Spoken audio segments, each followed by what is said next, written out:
That's weird. No, I think I can. Renee, I'd say give it maybe one more minute, just knowing folks will check on a little late. That. Okay, that sounds good. Yeah. 7:01, 7:02-ish, feel free to jump in and you're off and running. We're recording and we're good to go. Okay. Oh, good job, Corey. Yeah. Gold star for you tonight. Thank you. I'll take it. We forgot to record last week. So everyone can let people know that we'll record this, and if you know of someone that could use watching, this, then we'll put that out there. Yeah. Renee, I just spotlighted you, so everybody should see you. You did that. I did that. I thought I touched something. I don't trust myself on computers sometimes.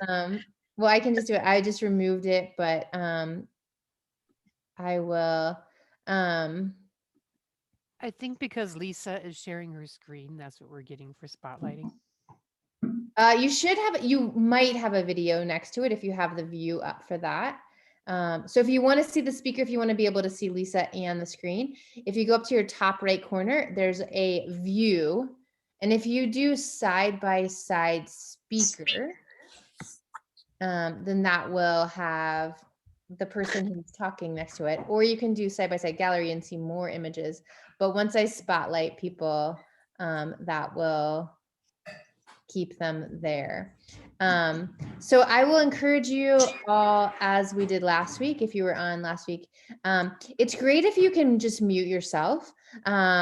Sometimes you don't realize that you have stuff in the background happening, a phone ringing or something like that. So if you keep yourself muted, that's great, but you can always, if you have something to share or you want to ask a question, you can unmute yourself. If there's noise in the background that you're not realizing, either Renee or I might mute you, and so you'll have to unmute yourself to talk. You can also use the chat feature that if you look on your screen at the very bottom in the center, there's a little chat button. I'm typing in it right now, so it should have just popped up with a little message. So Renee, were you doing that too? Nope, you're good. So you can always use that feature. And again, we are recording it. The chat does not get recorded. I think that's true. Is that true? The chat does not get recorded. But if you speak, you will get recorded in that. So whatever that means to you, if that means anything to you, just know that. And Miriam, do you happen to know where the recording will be? On our website, I would assume. Good question. I assume it'll go on to YouTube, our YouTube channel. Okay. Yep. Okay. That is what I'm happy. That's what, yeah. And those of you that are on, you're also welcome. You can have your camera off, or you can turn your camera off. If you want to do that, you just, on the bottom left corner, you click stop video. It's right next to the mute button. So if you're like, I'm about to do eating dinner, you can turn your video off. But you also, of course, can have it on. It's kind of nice to see people. And with that, I will turn it over to Renee. Yes, and I will introduce my friend Lisa Russell. We met a few years ago. She started a social justice book club called Books and Brews, and it was through a mutual friend of ours on Facebook that I found that. And so that is how we met, and it's been a great way of meeting people and meeting someone like Lisa, who she is a counselor at Restoration Counseling, and she has a background in communication, in theology, and spiritual counseling. She's a spiritual counselor and director there at Restoration Counseling. And, I think I have just been amazed when I've spoken to her about learning how much strength she has in things that have happened to her and how she's gotten through them. And I've just been impressed and enjoyed learning of how she deals with things. And I think then she will also have a lot to share with us in using our story. So with that, Lisa Russell. Oh, thanks, Renee. Thanks so much for having me, everybody. I really am honored, honestly. And I think I just want to say I've been a Fort Collins native and born and raised here. And I just feel like First Presbyterian has been really an anchor for our community. And as a former foster parent, what the church has done to support abused and neglected children and partnering with realities, there's just so much. So I just want to name that and say thank you just for all that you guys are in our community. So it just feels like such a privilege to be able to be with you guys today and engage in our story a little bit tonight and unpack what that even means. And I am really hoping you walk away with a lot. So thank you for having me. I am trying to hit next. There we go. So my name again is Lisa Russell. I work at Restoration Counseling. It's located here in Fort Collins. I am a spiritual counselor here, and I specialize in trauma-focused narrative therapy, which is just a fancy way of saying that what we do in our practice is looking in kind of the rear view mirror to understand the lens in which we see things today.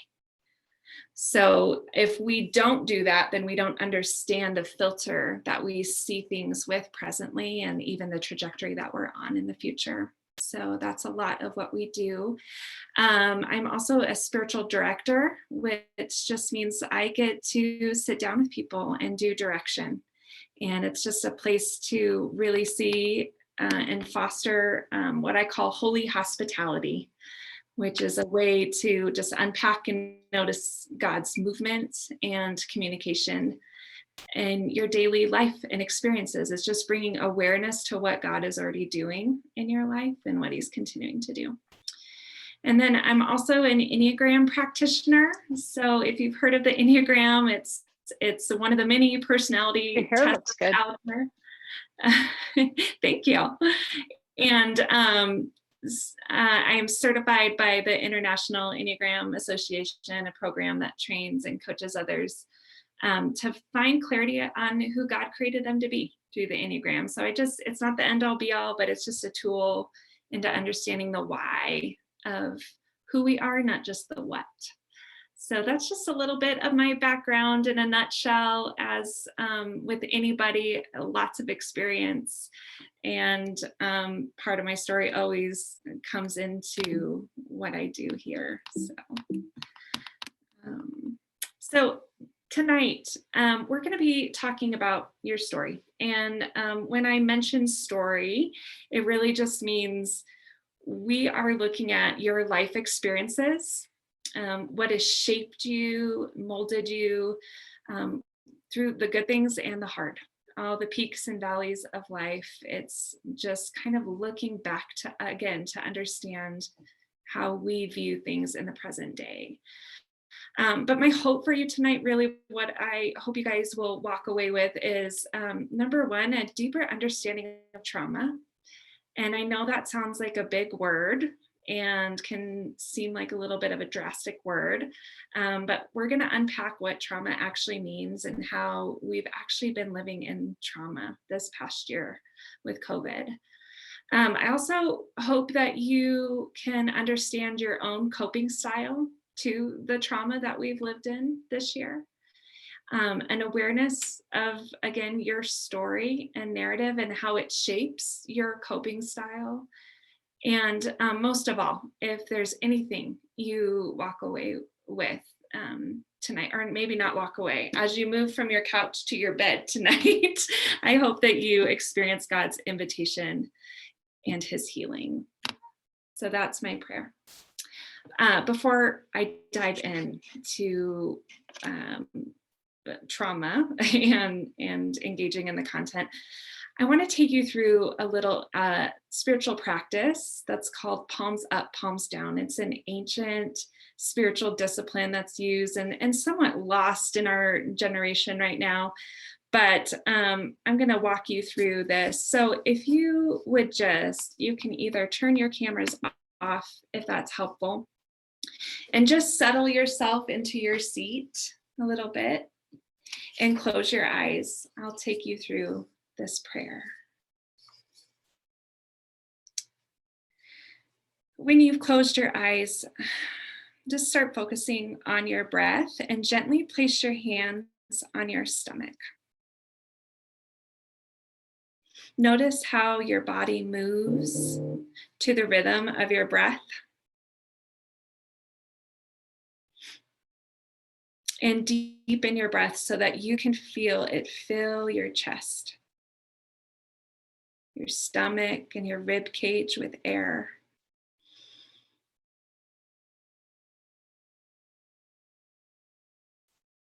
And now start paying attention to the whole of your body. How are you coming into tonight? Your feelings, your thoughts.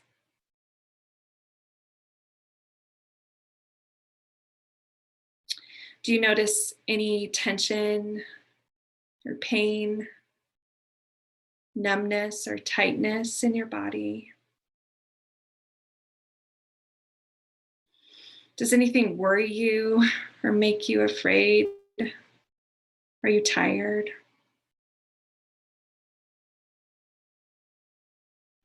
Just start to become aware of like where you feel those emotions in your body. And then lower your hands to your lap, palms facing down. Let this turning of the hands be a symbol of your wish to turn any worries or concerns that you might have to God. Give the worries to God and say to him in your own words quietly, I let go of this.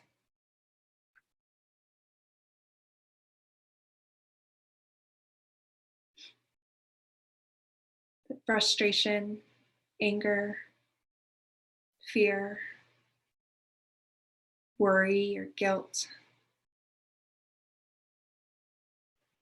Whatever it is that you want to let go of and give to God.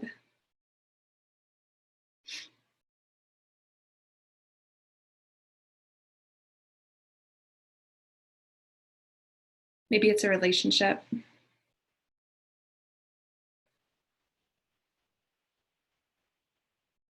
Health concerns.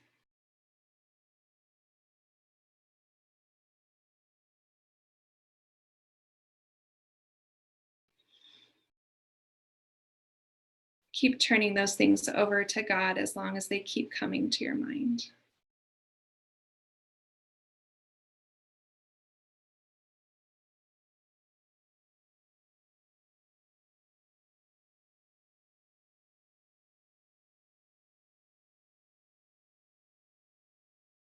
God is near. He is reaching out to take over the carrying of your burdens. Can you let go of your fears and your worries? And can you trust him to carry them for you?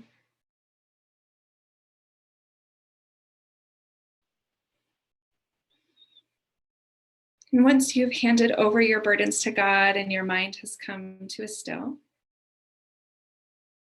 you can turn your palms up in your lap as a sign that you are now ready to receive from God.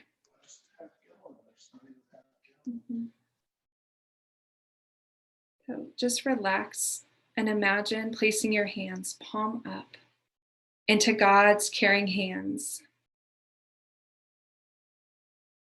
Feel how you are being held by God. You don't need to go anywhere, do anything, you are safe. You can fully relax and trust that you will be taken care of and that you will be provided for.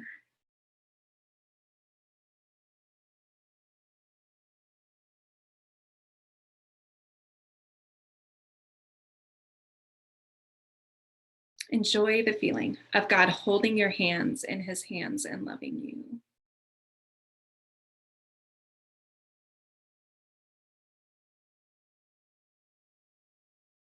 And imagine God gently whispering to you your name and saying, what do you want? So tell him in the quiet place of your heart what you desire. What do you want him to do for you?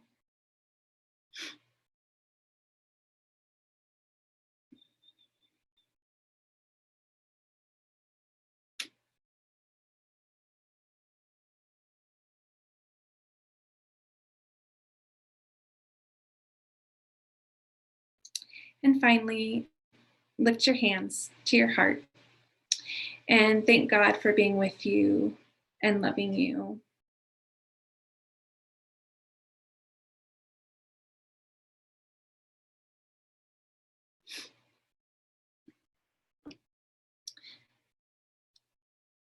Gracious God, we come before you this evening.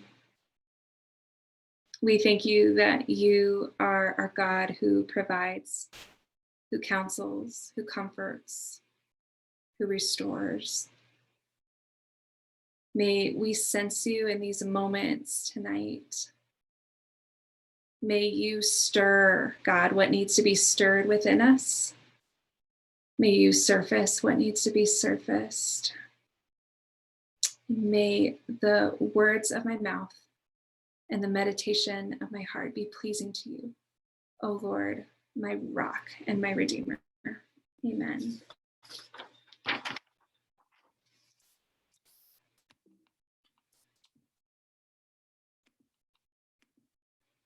All right. So I am going to unpack a little bit of what we have been going through in 2020. We are in a state of trauma. And again, I know that that word might feel a little intense, but just get used to it because I'm going to talk a lot about trauma tonight and the different kinds of traumas there are and how we cope with our trauma in our lives. So there's two main traumas I want to just bring your awareness to. And the first one is acute trauma. So acute trauma would be like a car accident. It's like a one-time traumatic event that is more short-term and recovery is more likely. And it can be a very traumatic one, a very tragic one, but it's a one and done kind of trauma. Another form of acute trauma could be like a natural disaster or, surviving a flood, those kind of things. The second kind of trauma, which is what we're going to be talking a little bit more about tonight, is sustained or chronic trauma. And this kind of trauma is an ongoing exposure to highly stressful or dangerous events where recovery is actually more challenging. So we have been living actually in a state of sustained or chronic trauma over the past year since coronavirus. And it's not just on the macro level, but it's on the micro level. So it's in the big picture with our whole world that's living in the sustained trauma, but then there's also this individual and personal impact that it's having too. So we're dealing with a couple different components and complexities to it. So when we talk about trauma, it actually triggers our past trauma.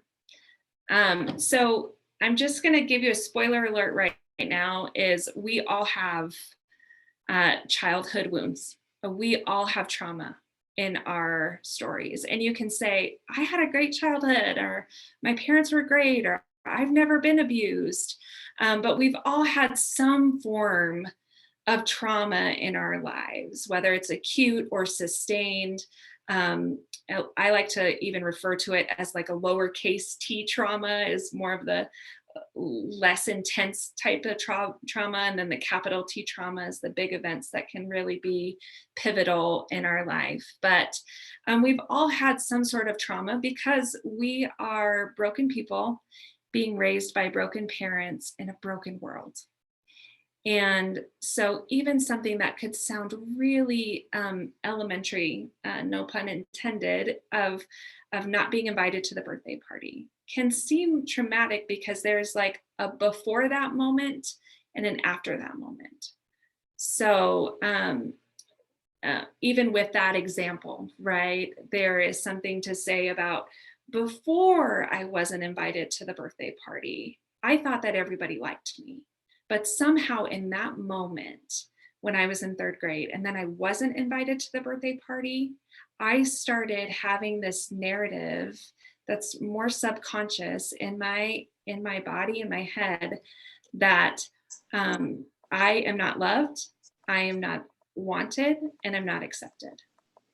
And so there's kind of this before and after moment. Now, obviously, that's more of a lowercase t trauma than a big T trauma, but still substantial. So we all have our childhood wounds. And because of our childhood wounds and because we are in an early school of learning in our adolescence, we tend to reenact the trauma that has happened in the past. So just even going back to that small example of not being invited to the birthday party, I could have really made a vow at that point with myself that I'm not going to trust girls because they don't invite me and they don't love me. So then I would reenact that throughout my life and my relationships, especially with women. Okay. The third thing that's important to know is that we all hold our younger parts of ourselves with us. So we're not just us in this age and stage, but we also hold all of our younger parts of ourselves. And I know that might sound a little weird or off, but it's true because we have our 6-year-old still in us and our 12-year-old because we've lived all those experiences. And especially if we've been through something hard or multiple things that have been hard in our past, sometimes it's our younger selves that come out and surface when we're in the midst of trauma, especially like 2020. And so what happens when we start when we start understanding that we've been through a massive amount of trauma and we're in it right now, is some of those coping mechanisms or strategies come into play, whether they're healthy coping mechanisms or unhealthy ones. And we'll talk about that in just a little bit. But right now, before you get started, this is a picture of me. This is me when I was in 4th grade. I hope you all are laughing off of the camera right now or on mute, but this is me and I was in 4th grade and I really loved Janet Jackson. So she's on my sweatshirt and I just really wanted to be the coolest, as you could tell. And why I'm showing you this picture of myself is because I want you to think about, what did you look like as a kid? What can you just like picture yourself? Can you picture yourself and just maybe anywhere between like the ages of like 4 and 10? Because it's going to be really important for you to think about your younger self as we engage in some of this tonight. So just kind of put that little girl or that little boy kind of in the back of your head and think through like, what was he or she really into? What made he or she come alive? What was your personality like? Were you shy? Were you outgoing? Were you a tomboy? Did you love to paint? Did you like baking in the kitchen with your mom? Just think about through those things.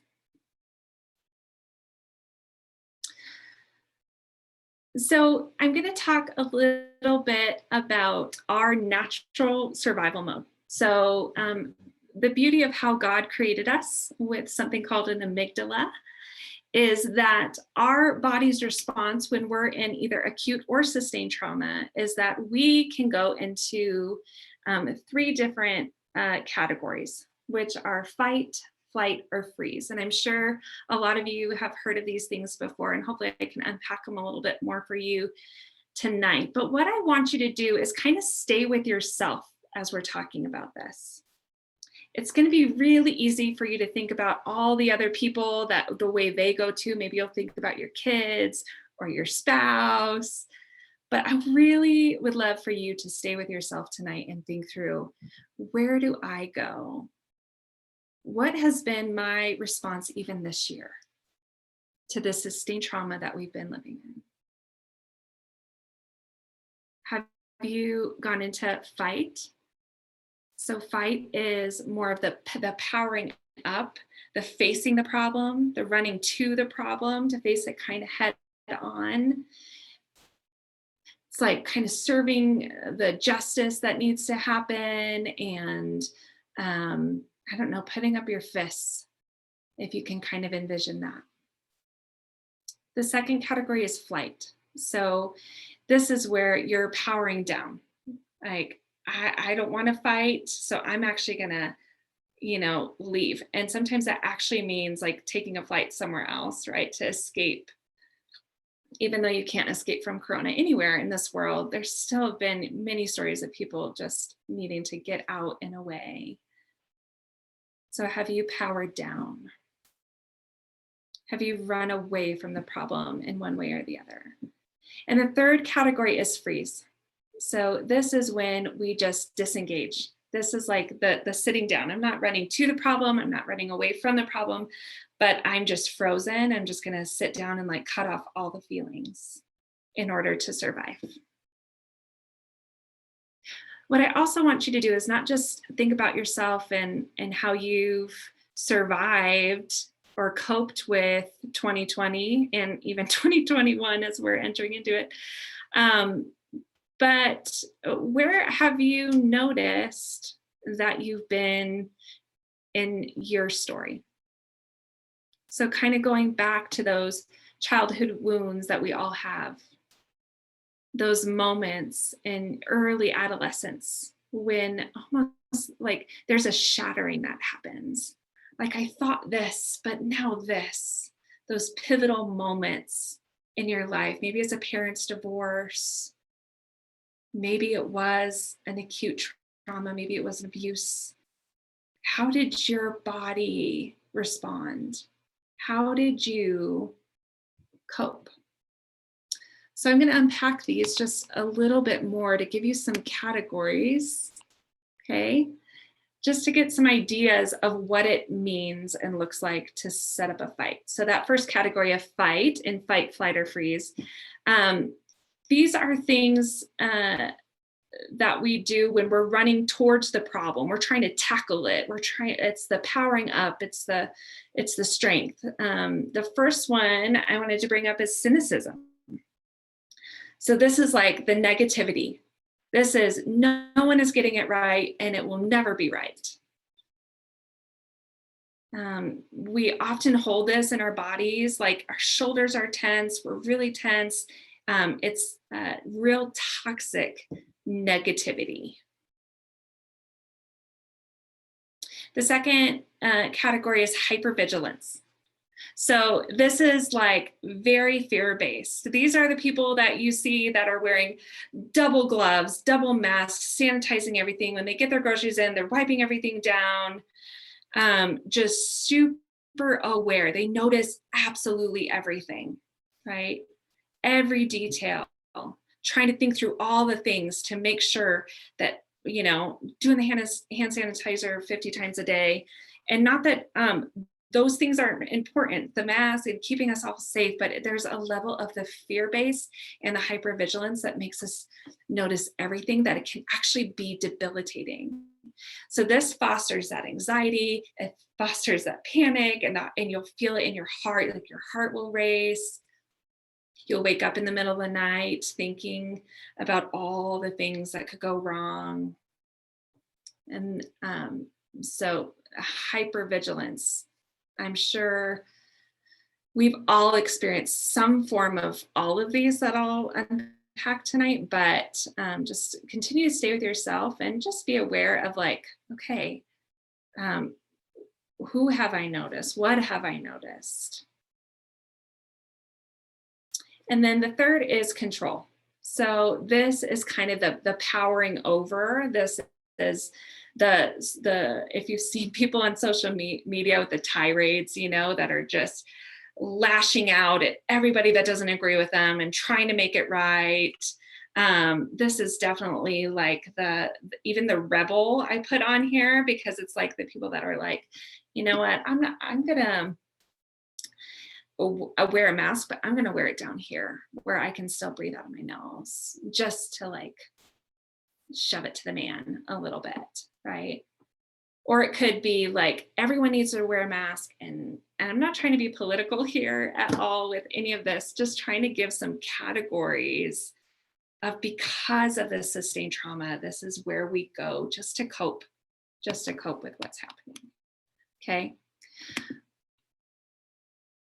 So here's just a funny picture that I had to put on here. This, when I thought about the rebel and I saw this, I was like, there is a rebel right there. There is one that's like the control, the rebel, the power over. I'm going to show them with her antivirus CD on. So hope you guys enjoyed that. Or look at this. Would this be maybe some hypervigilance here? Like, we're going to double gloves and wear a whole suit here. And I don't, this poor kid, I don't know, just got goggles on the airport, right? What about this one? Me after washing my hands for 20 seconds, 50 times in one day. A little throwback to Terminator there.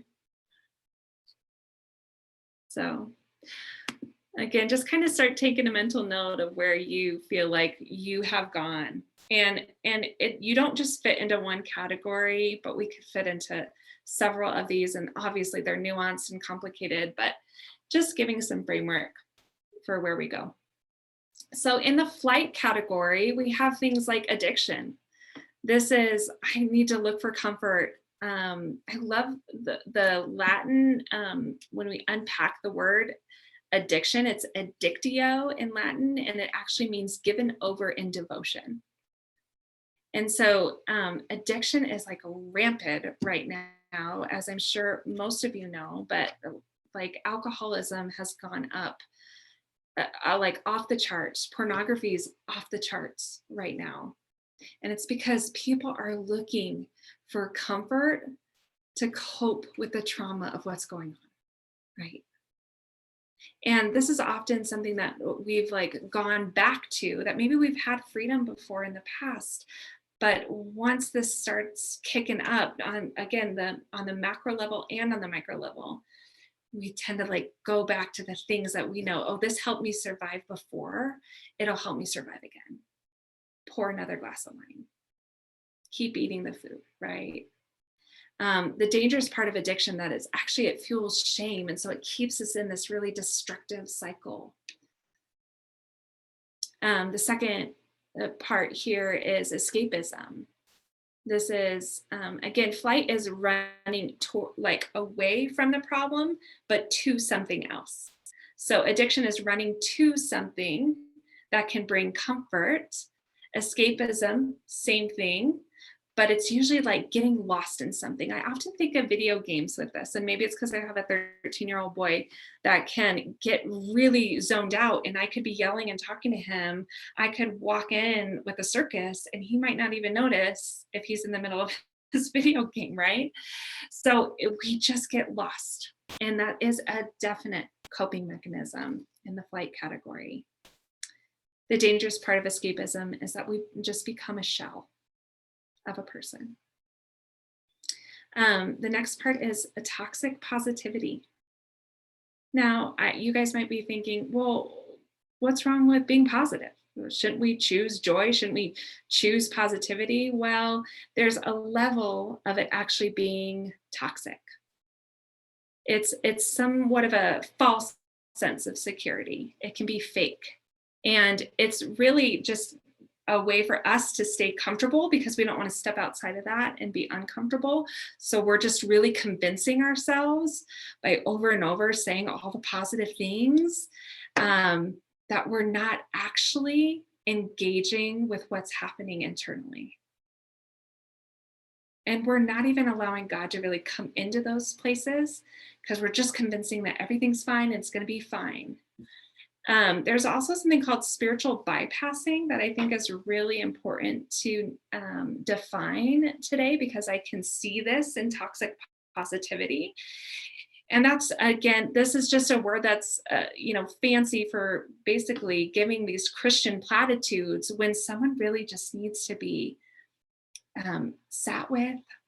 Maybe they need to hear that, yeah, things are really hard right now and it's not okay. Instead of, don't worry, the Lord works all things together for those who love him. And he does. I am not dismissing that. And sometimes what people need the most is to sit in the grief and engage what's happening right now. There is a great quote by Brene Brown that I just read yesterday that says, toxic positivity is forced, false positivity. It may sound innocuous on the surface, but when you share something difficult with someone and they insist that you turn it into a positive, what they're really saying is, my comfort is more important than your reality. So, have you been a participant in that toxic positivity, or maybe have you been on the receiving end of that?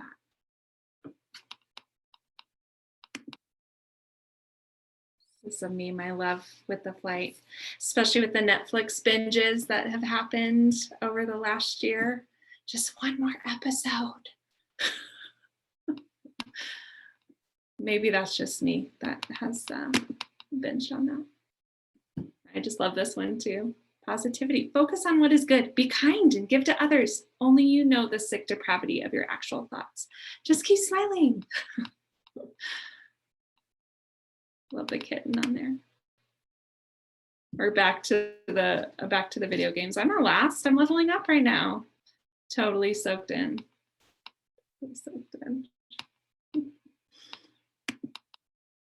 All right, the last category is freeze. When we get into freeze mode as we cope, we often can dissociate. This really is just like almost leaving your body. We get disembodied here. So like we can physically be present, but our mental state has left, right? It has gone somewhere else in order to stay safe because it feels too dangerous to stay in our bodies.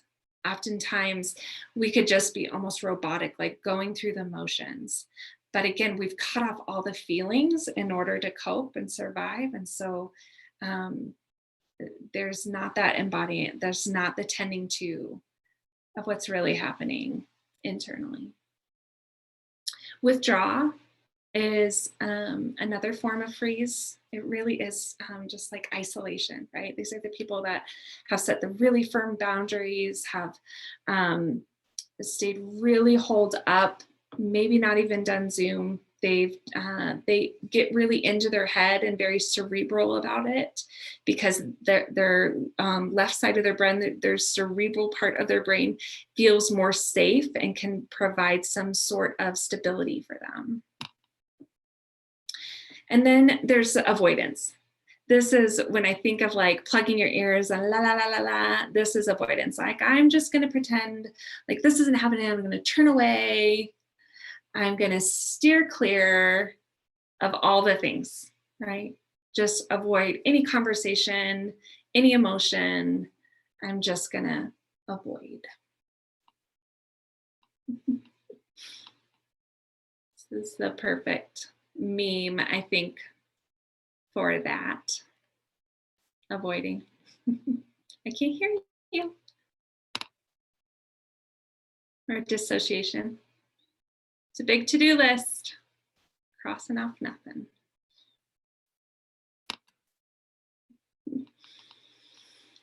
So as you're kind of thinking about maybe some of those childhood wounds, the trauma that you've been through, not just this year, but in your story and what's happened over the course of your life and how you've had to survive it. How have you had to cope in those moments? Whether it's unhealthy ways or healthy ways. How have you had to survive? And you might be thinking, where is Jesus in all of this? And I just kept coming back to, as I've been thinking about tonight, this scripture. So as you look at this beautiful picture of Jesus and a kid, listen to these words as if they're spoken to you. And can you imagine you coming to Jesus as your little boy, as your little girl? Put that picture back in your mind. Like, what did you look like? Were you scraggly? Were you put together? Did you have bows in your hair? Did you have to wear those itchy tights? My mom always made me wear those. And think about just what that little girl or little boy has been through.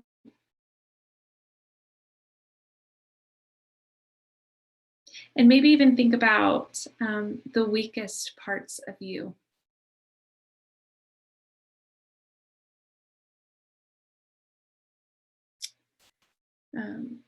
Matthew 19:13. Then people brought little children to Jesus for him to place his hands on them and pray for them. But the disciples rebuked them. But Jesus said, "Let the little children come to me, and do not hinder them, for the kingdom of heaven belongs to such as these." When he had placed his hands on them, he went on from there. We often read this scripture and we think of maybe the children in our lives, but not us as grown adults.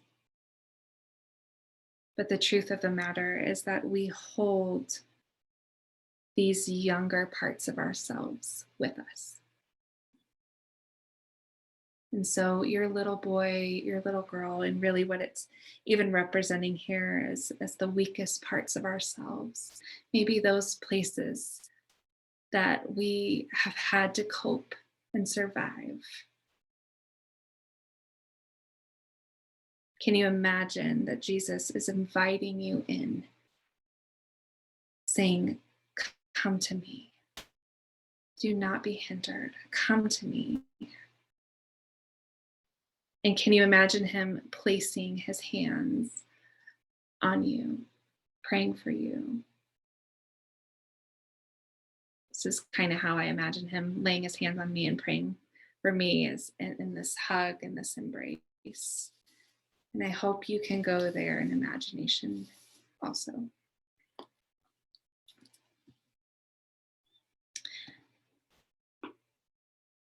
Father Richard Rohr has a great little excerpt that I'm going to read to you too. So not just the child in you, but also in the weakest parts of us. How can we love thyself? We often think of the first and the second commandment, love God and love your neighbor. I had a mentor tell me once, you're not finishing that verse. You're just doing love God and love others. We often forget the end of the verse. The second commandment is love others as yourself. Listen to this little excerpt from Father Richard Rohr. There's no way that you can love until you forgive yourself for not being perfect, for not being the saint you thought you were going to be.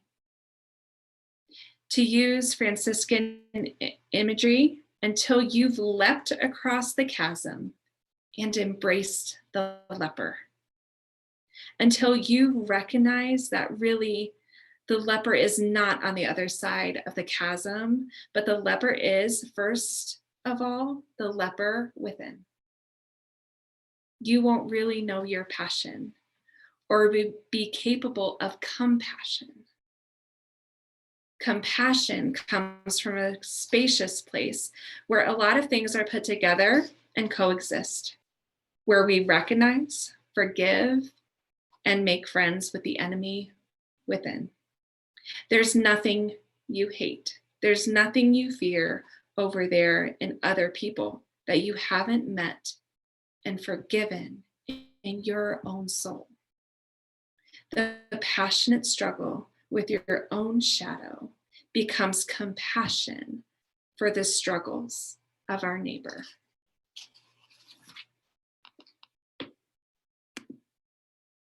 So I would love for you to think about that too, right? That we can't possibly love our neighbor if we haven't addressed the child within, the trauma within, the leper within. Because then it almost feels like the soul overflow that happens, right? That can ripple out from where we have experienced God's healing, his transformation. And then it's outward. And as you begin to think about your own stories and your own childlike self and the leper that's within, can you imagine what others are holding to? So when people are coping in different ways through this year, through hard events in their lives, and you're seeing them act out maybe in that fight, the flight or freeze in a different way than maybe you are. Maybe you're a fight and someone else is a freeze because they just have to disengage because they can't do it. Because they've learned it so early in their stories. So may we be people that see others as the little boys and the little girls within that have had to survive and cope in the ways that they have. May it increase our empathy, not just for ourselves, but for others, even if they think and cope differently than we do. As we start wrapping up, I just wanted to open up a little time if anyone has any questions, or if there is something that really stuck out to you personally that you would love to share with the group tonight. Yeah. I have a quick question. The dissociation piece made me think about time. Time this past year has felt so strange. Mm-hmm. There's a lot of pieces of it that have felt so slow. Sure. And yet there's other times where it feels like I missed something, like I missed a month.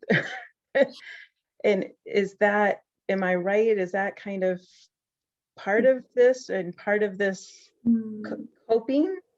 Or is it? Well, I think it's just the natural effects of what we've had to go through for sure. But there is like a dissociation of time, I think. Not just a dissociation from ourselves or our bodies, but it's hard to stay present. And so if it's hard to stay present, then time is affected. Not to get too like up here, but that absolutely makes sense, Renee. Yeah. Mm-hmm. Anybody else? Did you have any thoughts or maybe takeaways from today? Nikki just commented on the chat. Yeah, thank you, Nikki, for that. And thanks for your like vulnerability and honesty of where you've been. Mhm.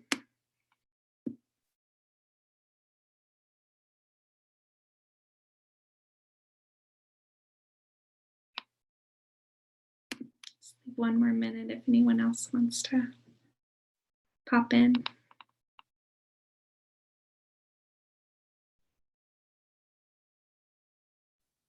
I think you were very challenging because it's so easy to look at other people. And especially I think of my family members and I can plug them into all of these places very easily. Yeah. It is so much harder to think about yourself that way and to analyze that. Mhm. With compassion over contempt. And I would urge you, exhort you even to like, as you start seeing the ways that you've coped, that you lean into compassion over. That's why it's important to see your little girl or your little boy in it, because it's way easier to have compassion on them. We should have all, instead of having our videos or our pictures, we should have had found little pictures of ourselves as children. That would be fun. Yeah, I encourage you guys to do that some other time at church. I think it would be helpful. In honor of this. Thank you. Yeah. Well, Lisa, thank you so much for being with us tonight. You bet. It's really been great. And a lot of what you have shared certainly resonates with things that we've thought about and reflected about in other forums. And I know people will continue to think about this. It was a lot to chew on tonight. I wonder, are there any specific resources or places you would point people to if they wanted to continue thinking through some of these themes or ideas? Yeah, absolutely. Let me just actually even pop back up here just so you guys can, if you need to reach out. Okay, so our whole team is trained in this model and coming alongside. We all kind of have our different niches, but we're all trained in this story work. And so you can reach out to us at Restoration Counseling here. This is our website. And I'm happy to forward this on to Renee and she can get it out to you guys too. And obviously it'll be on the recording. But yeah, feel free to reach out. As far as some other resources, if you would like to engage with more story work, I highly recommend reading the book called To Be Told. It's by Dan Allender. And it kind of goes through a little bit of what we've talked about today. But it shows the importance of knowing our story, writing our story, and how we're co-authoring that with God. So hopefully that's helpful there. Any other questions or things that I can help with while I got you all here? If not, I'm going to close with a prayer. Thanks, Lisa. And I would just add one note. You quoted Richard Rohr tonight, and folks here have heard me quote Rohr on occasion, either in a sermon or in a devotional as well. I appreciate his writing and his work. He has a daily email blog or kind of daily email devotional that he sends out, and you can sign up for it at his website. If you're interested in that, just getting a little something in your email inbox every morning. Some of it, like anything, resonates deeply with me, and some of it kind of misses the mark with me, or it's just not where I'm at the present moment. But it's just another devotional resource if you're looking for those kinds of things. That's great. And actually, I was just what I was reading out of is this book called Radical Grace, and it's his daily meditations. I don't know if you've heard of Corey, but it's a great resource, and it has some Lenten reading in there, and also some around Christmas time too. So, well, thanks again for having me. I'm going to close with this prayer that is by, it's called A Prayer for the World, and it is by Rabbi Harold Kushner. Let the rain come and wash away the ancient grudges, the bitter hatreds held and nurtured over generations. Let the rain wash away the memory of the hurt, the neglect. Then let the sun come out and fill the sky with rainbows. Let the warmth of the sun heal us wherever we are broken. Let it burn away the fog so that we can see each other clearly, so that we can see beyond labels, beyond accents, gender, or skin color. Let the warmth and brightness of the sun melt our selfishness, so that we can share the joys and feel the sorrows of our neighbors. And let the light of the sun be so strong that we will see all people as our neighbors. Let the earth, nourished by rain, bring forth flowers to surround us with beauty, and let the mountains teach our hearts to reach upward to heaven. Amen.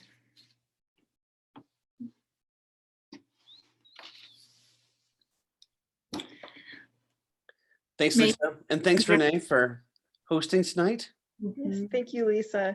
Awesome. Yeah, you bet. Have a great night. Thanks, everybody. Good to Good see night, you. everyone.